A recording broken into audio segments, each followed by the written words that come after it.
Caroline, Book 2, Facing the Enemy, Chapter 2. A Desperate Race, Chapter 2. As the skiff traveled further along the lake shore, Caroline watched for familiar landmarks. There, she shouted. See that marshy area ahead, Rhonda?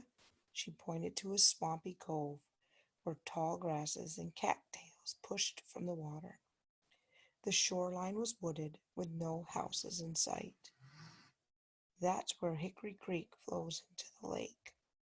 Seth began expertly rowing through the grasses. Several ducks launched into the air, scolding Caroline and her friends with noisy quack, quack, quacks as they flew away. Why is this a good fishing spot? Rhonda asked. 2 reasons, Caroline told her. First, fish like the warmer water flowing from the creek. And in just a moment, you'll see the second reason we like this spot, Seth promised. The skiff swished through clumps of cattails. Caroline reached out to touch the leaves as they passed. She liked the way they felt in her fingers, smooth and firm. Then the skiff gently came to a stop. Beneath them, the hull made a soft scraping sound. Rhonda looked alarmed. Have we run aground? We're on a sandbar, Caroline explained. Look into the water. See? The skiff rested on a long mound of sand and gravel just underwater. It's an easy place for us to stop and fish. The sandbar almost blocks Hickory Creek as it flows into the marsh and on into the lake, Seth added. There's one deeper channel that cuts through the sandbar. He pointed to an area near the far shore where the water was dark as it poured through the channel. Remember when we waited on the sandbar last summer? Caroline asked Seth. He laughed, and Caroline told Rhonda how she and Seth had splashed water at each other. We both got soaked, Seth said. It makes me cold to think about it. But don't worry, Rhonda, Caroline added quickly. We'll stay dry today. Will it take long to catch a fish? Rhonda asked. Not if we're lucky, Caroline said cheerfully. She felt lucky today. The sun was shining, the air felt warm, and she and her friends were on a fishing trip. Seth handed each of the girls a fishing pole. A string dangled from each pole, with a wire hook on the end. Then she reached for the tin pail that held the worms. Rhonda's nose wrinkled. Will I have to put a worm on the hook myself? Only if you want to be allowed to eat whatever you catch, Caroline teased. I'll do the worm for you, Seth told Rhonda. When he had finished, Caroline showed Rhonda how to cast the hook into the water. And now, wait until you feel a tug on the line, she explained. That's how you know you have a fish. I hope I catch. Rhonda stopped suddenly. Oh, look! She pointed at a long, low boat that had just come into view. An American flag fluttered from the bateau's single mast. The boat was traveling near the shore, heading toward Sackett's Harbor. Rhonda's eyes lit up. Maybe the American soldiers are returning. Seth shook his head. I don't think so. Since it's by itself, it's most likely a supply boat. Caroline's hopes soared like a gull. She held her breath, squinting at the bateau until she was able to pick out the red banner flying below the national flag. It's Irish Jack, she cried. Hurrah! Rhonda cheered. Jack and his men will easily make Sackett's Harbor with plenty of time to unload yet today, Seth said. Watch out, Rhonda. I think your line got tangled in those cattails. His voice trailed away. Oh no, he whispered. He pointed straight north, past the marsh, to Lake Ontario's open water. Caroline's heart dropped as she followed his gaze. A sloop had just appeared, and she could see a British flag flying from its tallest mast. It's an enemy ship, she whispered. Rhonda's eyes were wide. It's making straight for us. It's not making straight for us, Seth said grimly. It's making straight for the bateau. Her heart racing, Caroline eyed the sloop. Seth was right. Although the British sloop was zigzagging to make use of the wind, its captain was clearly heading toward the American supply boat. Irish Jack must have seen the enemy sloop too. His bateau was moving quickly now. It had drawn so close to the marsh that Caroline could see Irish Jack's wild red hair. His crewmen were pulling hard at the oars. Caroline clenched handfuls of skirt fabric in her fists. Faster, she urged the crew. Are they trying to run for Sackett's Harbor? Rhonda asked. Why don't they raise their sail? The wind's against them, Caroline told her. She felt hot inside. All they can do is row. Those blasted British, Seth said angrily. I wish I could drive them back to Upper Canada myself. Caroline felt the same way. At least the bateau is close enough to shore that the men can jump off and slip away into the woods. They won't be taken prisoner. That thought gave her a scrap of comfort, but she hated to think of the British capturing the bateau and its precious supplies. Rhonda squinted. They don't look as if they're planning to abandon the bateau. You're right, Caroline agreed. She frowned in confusion. The Americans were still rowing furiously. The bateau moved along at a good pace. What was Irish Jack doing? Now the bateau was turning, hugging the curving shore toward the marsh. Wouldn't Irish Jack make better time to Sackett's Harbor if he kept his boat going in a straight line instead of turning into the marsh? Suddenly she understood. He's heading for the creek. Seth leaned forward, watching intently. Of course, that's just what I do. Irish Jack grew up nearby. He knows every waterway for miles around. Rhonda pushed her bonnet back in order to see better. Isn't the bateau too big to travel up the creek?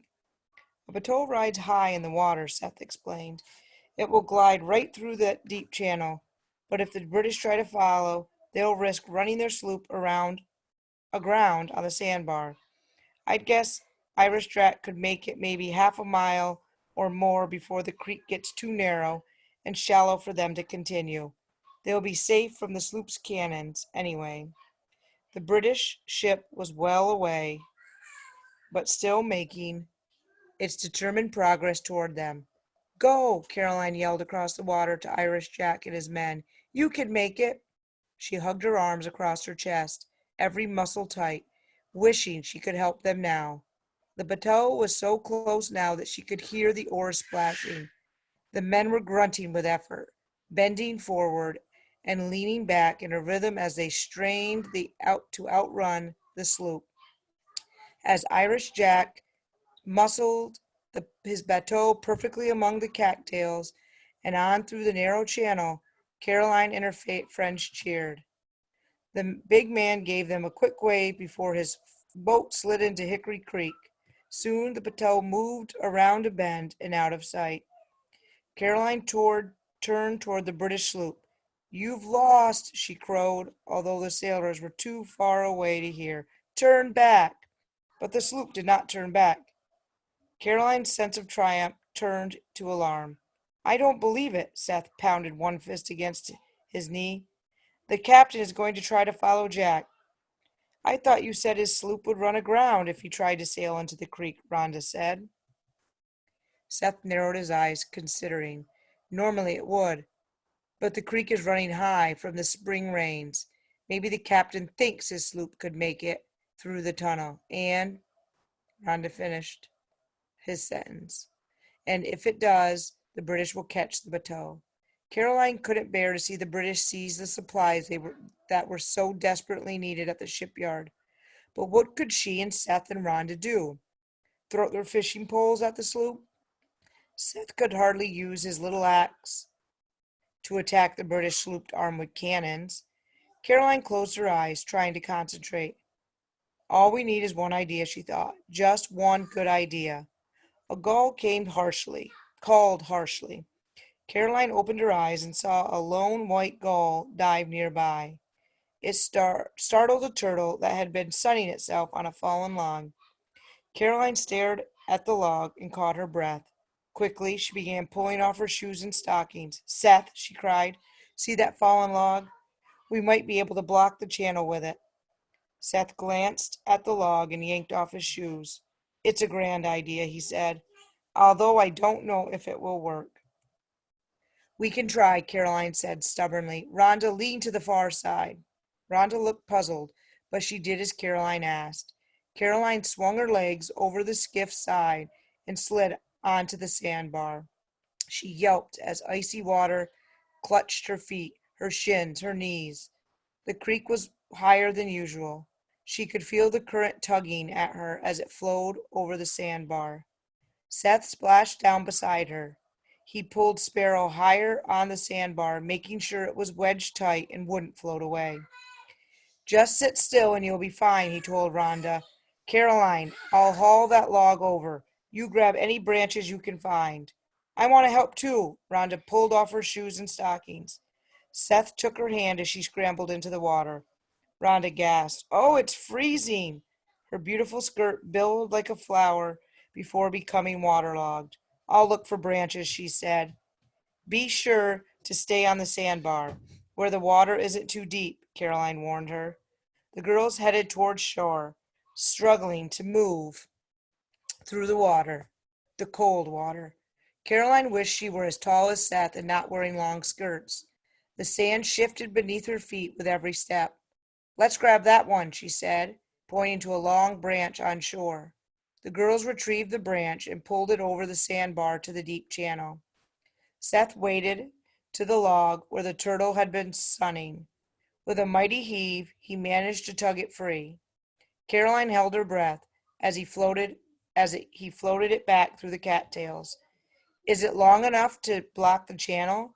Rhonda asked anxiously as Seth joined them on the sandbar. We'll see. Seth pointed the log directly across the channel and shoved it into the water. The fast flowing water pushed the log as if it were a matchstick. Instead of sinking straight across the channel like a closed gate, the log was pushed sideways by the current, so it sank at an angle, like an open gate. Caroline's hope sank like the log. It's a start, Seth said grimly, but we'll need a lot more than that log to block the channel. Caroline quickly passed him the big branch that she and Rhonda had found. Try adding this. Seth pointed the branch and threw it into the channel like a spear, just upstream of the log. The water pushed it against the log. For a moment, Caroline was afraid the branch would float away, but it settled underwater. Caroline heaved a sigh of relief. Every stick or branch that got caught against the log would help block the sloop. I see another one, Rhonda called. She and Caroline splashed across the sandbar again, grabbed another dead branch and pulled it back. Seth added a few more, trying to create a log jam of sticks. Will it be enough? Caroline asked urgently. I don't know. Seth shook his head as the rushing creek pushed one of the dead branches free. The water is higher than I've ever seen it. Caroline looked over her shoulder. Her heart felt as icy as her toes. The British sloop was so close now that she could make out the figures on board. Can you use your axe to chop down a small tree? Seth shot a glance at the sloop. We don't have enough time. Do you see anything else we can dump in the channel? Caroline cried. The three of them scanned the shore. There's nothing. Seth clenched his fist. I think we have to give up. Give up? Those two words made Caroline so angry that she could almost taste something bitter on her tongue. No, she said. We can't let the British get the bateau. Mama needs the supplies, and Irish Jack is probably hauling things for the Navy Yard, too. Feeling desperate, she looked around for something, anything they could use to block the channel. Her gaze landed on the skiff. Suddenly she realized that they did not have to give up. Not quite yet. Tears blurred her vision, but she blinked them away. I have one more idea, she told her friends. We can sink Sparrow. Caroline, no, Seth protested. Rhonda's eyes went wide. We must, Caroline said fiercely. If we don't block that channel completely, the sloop might still be able to sail through. We can use the axe to chop a hole in the hull. A single layer of planks formed the skiff's sides and bottom.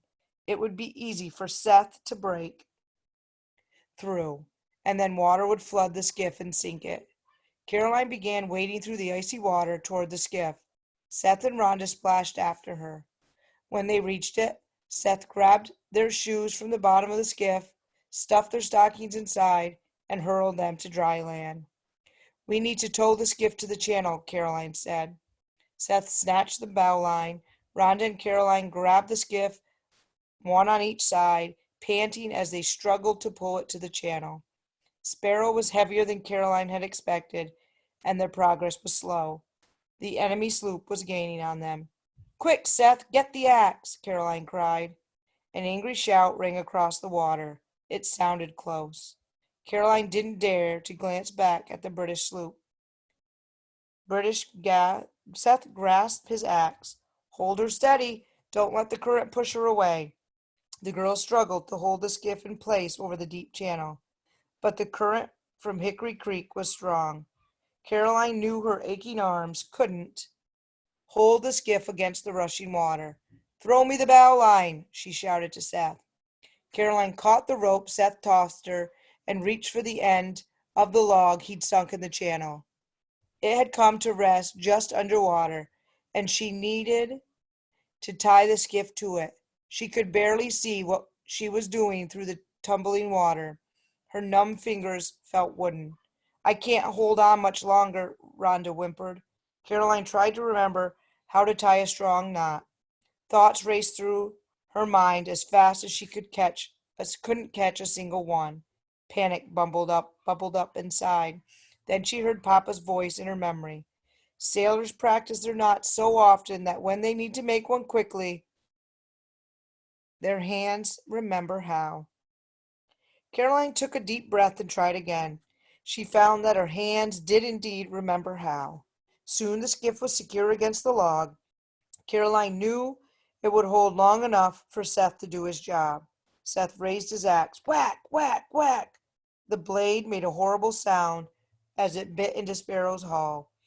A ragged hole opened. Water poured through. As the skiff slowly filled with water, it began to sink into the channel. Caroline held her breath. If the current pushed the skiff free of the channel, the British might still slip through and capture the bateau, and its precious supplies. But the heavy skiff did not float away. It stood almost on end as it sank into the channel, lodged against the log and branches already in place. The front end of the skiff settled on the sandy bottom. The back, with the word Sparrow gleaming in the sunlight, came to rest just above the waterline. The skiff held firm, blocking the channel. Will that keep the British from sailing through? Rhonda asked. She was shivering. It must, Caroline said. She had sacrificed her family's skiff. She couldn't bear to think that it might not save the supply boat. Seth's chest heaved from its efforts as he scrambled up on the sandbar. That captain would be a fool to try to chase Irish Jack now, he said. Be on your way, Rhonda told the British captain. She shaded her eyes with one hand, peering intently at the sloop. Caroline imagined the British officers watching. Caroline held her breath.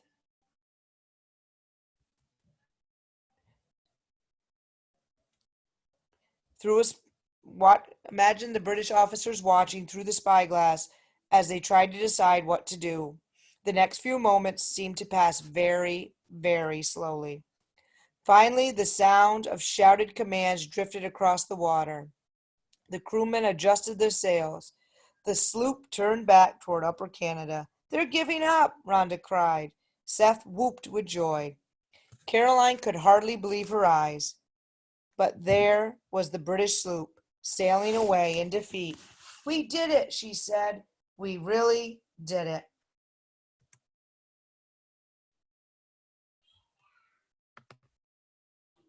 Thanks for listening.